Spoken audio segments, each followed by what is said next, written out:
যীশুখ্রিস্ট বলেছেন, যদি কেউ এক গালে চড় মারে, তাহলে পরবর্তী যে গাল আছে ওটা পাতিয়ে দাও। অনেকে আমরা হয়তো ভাবি এটা বাস্তবে হয়তো এই কথাটাই বলেছে, কে যদি আমার এই গালে চড় মারে তাকে আরেক গালে পাতিয়ে দেয়। কিন্তু আসলে এটা এই কথাটা বলা হয়নি।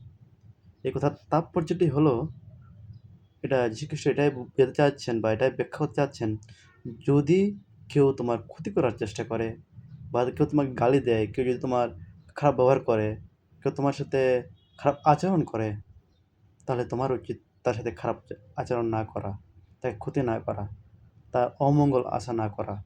শ্রীকৃষ্ণ শিখিয়েছেন যেন আমরা অন্যের জন্য প্রার্থনা করি।